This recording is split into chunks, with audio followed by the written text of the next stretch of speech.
நம்மை நோக்கி வரவிருக்கிறது.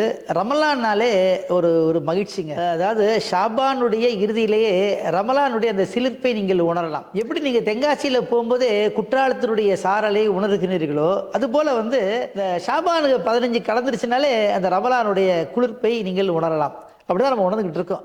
அன்பு சகோதர சகோதரிகளே, ரமலானுக்காக நாம் வந்து ஏற்பாடு செய்யணும் முதல்ல. ஏன்னா நீங்க பாருங்க, எல்லாத்துக்குமே நம்ம ப்ரிப்பரேஷன் பண்றோமா இல்லைங்களா?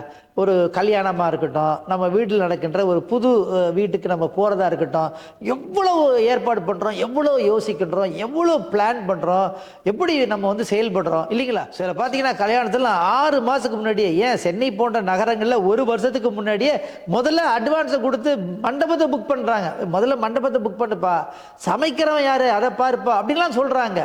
அப்போ அவ்வளோ பெரிய சிறப்பான மாதம் நம்மை நோக்கி வரவிருக்கிறதுனா, அதுக்கு வந்து நீங்க வந்து திட்டமிட வேண்டும். முதல்ல உங்களுக்கு மைண்ட் செட்டு ஏற்படணும்.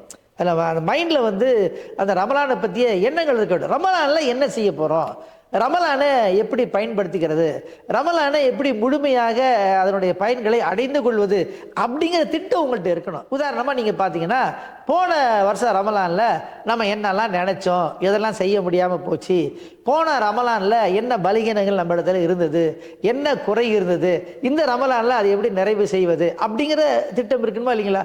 ஒப்பீடு செய்யணுமா இல்லைங்களா? ஆக அந்த ஒப்பீடு செய்து ரமலானை வெற்றிகரமாக ஆக்குவோமா?